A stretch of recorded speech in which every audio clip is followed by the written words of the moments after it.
রান্না করে রেখেছে আমাদের জন্য। তো খাবারগুলো সত্যি ভীষণ মজার ছিল। ওর হাতের রান্না এমনি তো মাশাআল্লাহ অনেক মজার। ফুল পিঠায় শিরা দেওয়া শেষ, এখন ঝুরি পিঠাগুলো ভাজবো। কেমন হয়েছে পিঠা, রিভিউ দাও। ঝুরির শিরাতে আদা কুচি দিতে হয়, সো আমি আদার উপর আমি কিছু কাজু বাদাম কুচি দিয়ে দিলাম আর দিয়ে দিলাম কিশমিশ। ব্যাস হয়ে গেল আমার নবাবী সেমাই। আর এই সেমাইটা খেতে কিন্তু দুর্দান্ত লাগে। এখন আর কি করা, 200 টাকা দিয়ে ভেতরে প্রবেশ করেছি। এখন যদি তো বাসায় এসে আমি কাবাব করেছি, গরু মাংস রান্না করেছি। হ্যালো এভরিওয়ান, আসসালামু আলাইকুম। কেমন আছেন আপনারা সবাই? সবাইকে ঈদ মোবারক জানিয়ে শুরু করছি আমার আজকের ব্লগ। আশা করছি সবাই খুব ভালো আছেন এবং সুস্থ আছেন। আজকে হচ্ছে ঈদের আগের দিন, তাই ভাবলাম যে পিঠাগুলো ভেজে রেখে দেব, যাতে ঈদের দিন সকালবেলা আমার তেমন কোনো ঝামেলা না থাকে। ঈদের দিন সকালবেলা এমনিতেও কিন্তু প্রচুর কাজ থাকে, ঝামেলা থাকে, সেজন্য ঈদের আগের দিন যতটুকু করে রাখা যায় ততই ভালো। এই পিঠাগুলো মাত্র একটা রোদ দিয়েছি, একটা রোদেই হয়ে যাবে, কারণ আমি এই পিঠাগুলো ভাজার সময় অনেক ভালো করে ভেজেছিলাম, যার কারণে একটা রোদেই আমার পিঠাগুলো শুকিয়ে গেছে। তো পিঠাগুলো রেডি করলাম, এখন ভাজা শুরু করে দেব। এগুলো হচ্ছে আখের গুড়, একদম ফ্রেশ আখের গুড়। আপনাদের ভাইয়া দেশের বাড়ি থেকে ফ্রেশ আখের গুড় কিনে নিয়ে আসছে শুধুমাত্র পিঠা বানানোর জন্য। তো এগুলো ফ্রেশ কেন বলছি, যারা গ্রামগঞ্জে আপনার আখের চাষ করে তারা নিজেদের হাতে কিন্তু এই গুড়গুলো তৈরি করে, এবং আমাদের পরিচিত মানুষের কাছ থেকে কিন্তু এই গুড়গুলো কিনে নিয়ে আসা হয়েছে। সো এই গুড়গুলো একদম পিওর, তাতে কোনো সন্দেহ নেই। রসালো আখের গুড় যদি আপনি কিছুক্ষণ রেখে দেন তাহলে উপরে দেখবেন রস জমা হবে। তো রসটুকু আমি নিয়ে এখন ভিতর থেকে গুড়টা নিচ্ছি, আর বিশ্বাস করেন একদম চুম্বকের মতো লেগে আছে গুড়গুলো। এগুলো নিতে এত কষ্ট হচ্ছিল আমার, কিছুতেই উঠছে না, সরছে না, এমন একটা অবস্থা।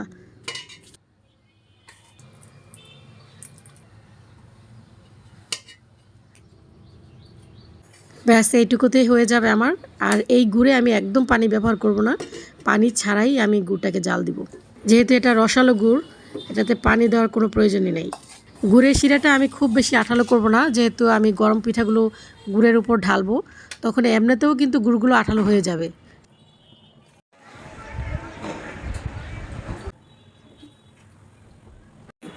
কি পরিমাণের ঝড় আসতেছে, কি পরিমাণের ঝড় আসতেছে, এই যে দেখেন। এই পিঠাটা আমার ভাজা হয়ে গেছে, কিভাবে বুঝতে পেরেছি জানেন? তেলের উপর পিঠা যখন বুদবুদ ছাড়া ভেসে থাকবে, তখনই বুঝতে হবে যে পিঠাটা ভাজা হয়ে গেছে।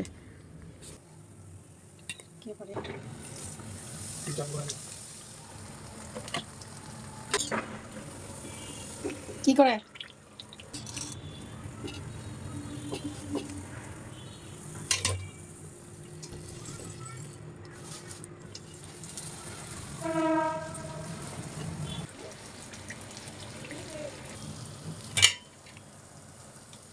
সবগুলো পিঠাই এত সুন্দর নরম হয়েছে গাইস, আমি সত্যি অবাক হয়ে যাচ্ছি যে আমি পারি না, তারপরেও মাশাল্লাহ অনেক ভালোই বানিয়েছি।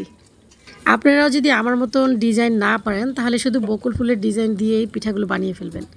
পিঠা নরম হওয়ার পিছনে সবচেয়ে বড় রিজন হচ্ছে আপনার কাইটা আপনি যত সুন্দর করে বানাবেন, সফট বানাবেন, পিঠাগুলো কিন্তু ততই নরম হবে, সুন্দর হবে। এখন আপনি ডিজাইনটাও যদি আপনি যেভাবে খুশি সেভাবে দেন, কোনো সমস্যা নেই। আমি আপনাদেরকে সাজেস্ট করব এই পিঠাগুলো জীবনে যদি কোনোদিন না খেয়ে থাকেন, জাস্ট একবার হলেও খাবেন। এই পিঠাগুলো আসলে অসাধারণ লাগে আমার কাছে।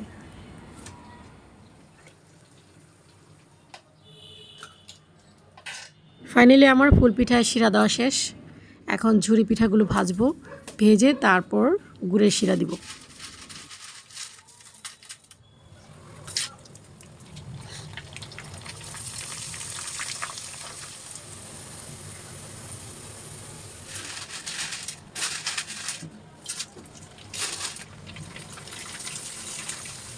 ছোটোবেলায় যখন নানুর বাড়িতে যেতাম, মামির সাথে সাথে কিন্তু ঝুরি পিঠা দিতাম, তো সেখান থেকে আমি ঝুরি কীভাবে দিতে হয় সেটা শিখেছি। কিন্তু সংসার জীবনে এই প্রথম আমি ঝুরি পিঠা দিয়েছি আমার নিজের জন্য। আর নকশি পিঠা তো 2বার অলরেডি বানিয়ে ফেলেছি, তো যেমনই হোক না কেন তারপরও কিন্তু আমি চেষ্টা করেছি। তো চেষ্টা করতে করতে বানাতে বানাতে কিন্তু একটা সময় হাতে এসে যায়, তাই না? তো ফাইনালি ঝুরি ভাজা শেষ, এই বড় হাঁড়িটা নিয়েছি ঝুরি শিরা দেওয়ার জন্য। যেহেতু অনেকগুলো ঝুড়ি হয়েছে, সো একটু বড় হাঁড়ি না নিলে আবার হবে না। গুড়ের এই বাড়তি শিরাটুকু আমি এখন এই গুড়ের মধ্যে দিয়ে দেব। ঝুড়ির শিরাতে আদা কুচি দিতে হয়, সো আমি আদা কুচি করে দিয়ে দিলাম। আর সামান্য একটু পানি দিয়ে দিব যাতে গুড়টা খুব ভালো করে জালে আসে।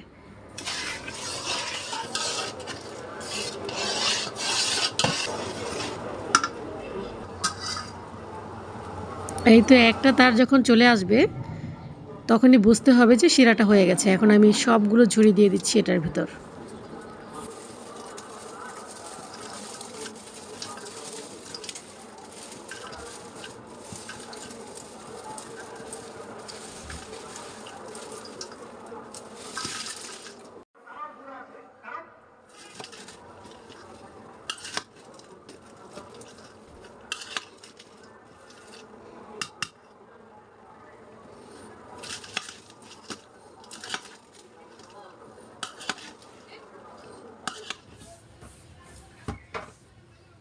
এই সবগুলো পিঠা রাখার জন্য একটা বড়সড় বালতি নিয়েছি, দেখতেই পাচ্ছেন।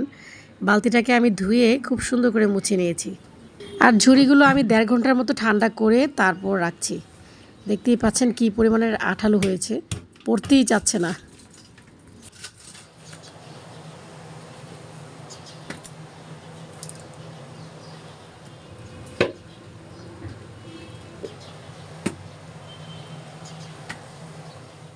ঝুরি পিঠা এবং নকশি পিঠা দুইটা একসাথেই রেখেছি, কারণ দুটোই কিন্তু গুড়ের শিরায় ডুবানো হয়েছে।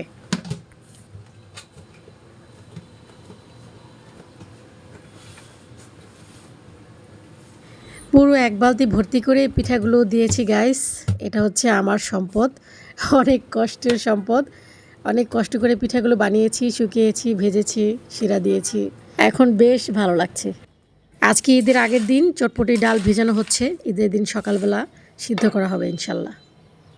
চাঁদ রাতে চাঁদ দেখার জন্য ছাদে চলে আসলাম, কিন্তু আকাশ মেঘাচ্ছন্ন বলে চাঁদ দেখা যাচ্ছে না।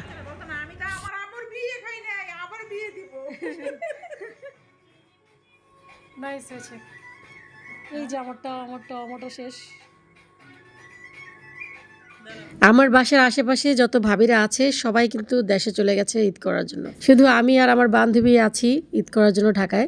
সামনেই আমার ছেলের এইচএসসি এর ফাইনাল এক্সাম, সেজন্য আমি ঢাকায় রয়ে গেলাম। আর আপনাদের ভাইয়া আজকে সকালবেলায় চলে গেছে দেশের বাড়িতে ঈদ করার জন্য। এখানে চটপটির ডাল বসিয়ে দিয়েছি, আলু আর কাবাব করবো আজকে। কাবাবের জন্য ডাল বসিয়ে দিয়েছি। আজকে ভাত করেছি, আলু ভর্তা, নুডলস রান্না করবো, তারপর সময় রান্না করবো, অনেক কাজ।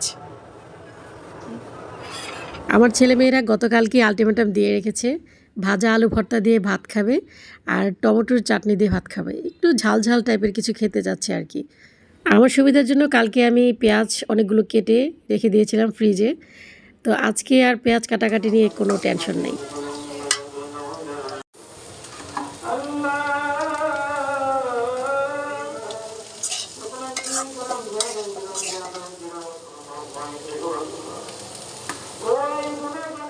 তো একদম সকালের জন্য আমি গরম ভাত, ভাজা আলু ভর্তা, টমেটোর চাটনি আর ডিম ভাজা করেছি। নাস্তাটা সেরেই কিন্তু সেমাই আর নুডলস রান্না করব। হাতের তৈরি ঘি দিয়ে আজকে পোলাও, সেমাই সব কিছু রান্না হবে।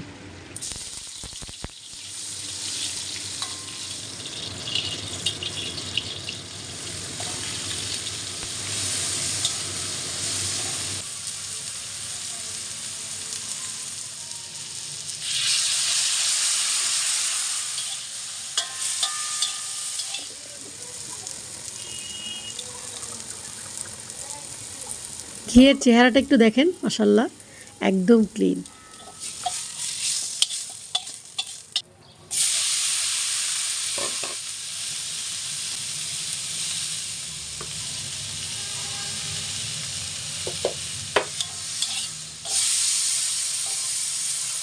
এই যে ঘি আমি ঢেলে ফেলেছি গাইস, দেখতে পাচ্ছেন ঘি আমার হয়ে গেছে। এখন আমি এটা দিয়ে সেমাই রান্না করব।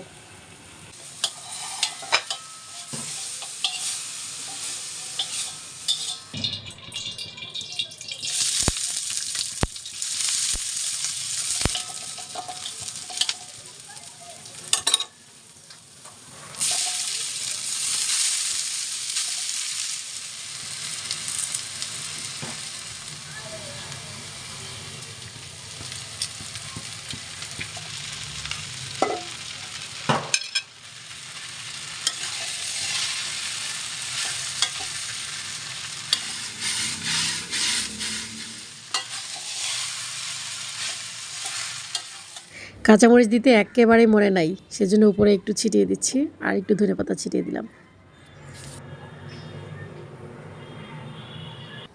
আজকে দুপুরের জন্য কিছুই রান্না করব না, কারণ আজকে আমার বান্ধবীর বাসায় আমাকে দাওয়াত করেছে। তবে রাতের বেলা অবশ্যই রান্না করতে হবে, বাসায় যেহেতু গেস্ট আছে।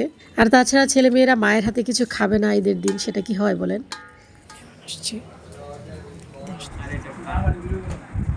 না তোদের না, খালি তোদের পিঠা। কেমন হয়েছে পিঠা, রিভিউ দাও। মজা হয়েছে না? নরম হয়েছে না? হ্যাঁ, মিষ্টিও ঠিক আছে।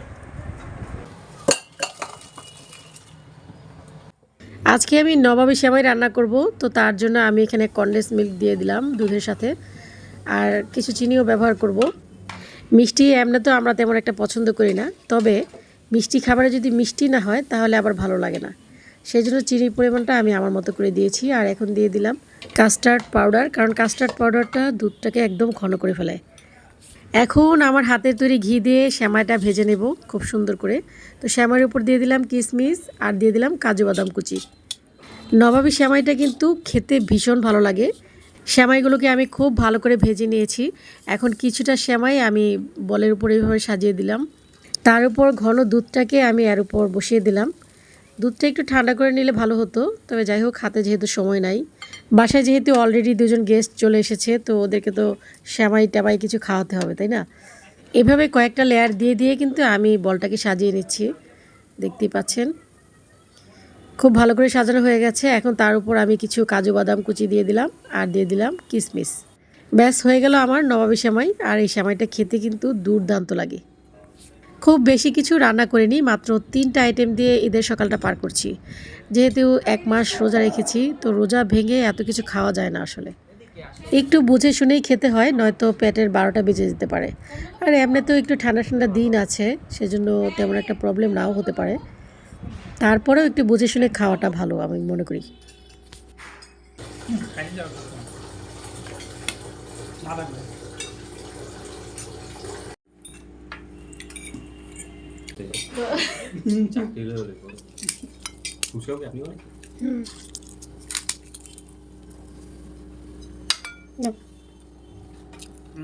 তো গাইস, এখন যাচ্ছি বান্ধবীর বাসায় দাওয়াত খাওয়ার জন্য।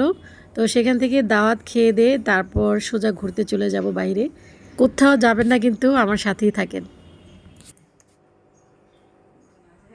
বান্ধবীর বাসায় এসে দেখি বিশাল আয়োজন, অনেক কিছু রান্না করে রেখেছে আমাদের জন্য। তো খাবারগুলো সত্যি ভীষণ মজার ছিল। ওর হাতের রান্না এমনি তো মাশাল্লাহ অনেক মজার। আমার কাছে মনে হচ্ছিল যে আমি বিয়ে বাড়িতে এসেছি। তো খাওয়া দাওয়া শেষ করে আমরা এখন চলে আসলাম রয়্যাল গার্ডেন। আকাশটা যেহেতু মেঘলা, সেজন্য ভাবলাম দূরে কোথাও না যাই। আমাদের বাসার খুব কাছেই এই রয়্যাল গার্ডেন, তাই আমরা এখানেই চলে আসলাম, কারণ বৃষ্টি নামলে যাতে দৌড়ে বাসায় চলে যাওয়া যায় সেজন্য। কিন্তু এখানে এসে দেখি পা রাখার মতো কোনো জায়গা নেই, এত মানুষ এত মানুষ। আমার কাছে মনে হচ্ছে আমি ভুল করে মাছের বাজারে ঢুকে পড়েছি। মানুষের কিচিরমিচির শব্দে মানে আমার মাথাটা একেবারে ধরে গিয়েছিল। এখন আর কি করা, 200 টাকা দিয়ে ভেতরে প্রবেশ করেছি, এখন যদি বের হয়ে যাই তাহলে আমারই লস। সেজন্য ভাবলাম যে কিছুক্ষণ ঘোরাফেরা করে কিছু ছবি তুলে তারপর খাওয়া দাওয়া করে তবেই না হয় বাসায় যাব। ঈদ করার জন্য সব মানুষ নাকি গ্রামে চলে গেছে। এখানে আসলে সেটা কি আর বোঝার কোনো উপায় আছে বলেন?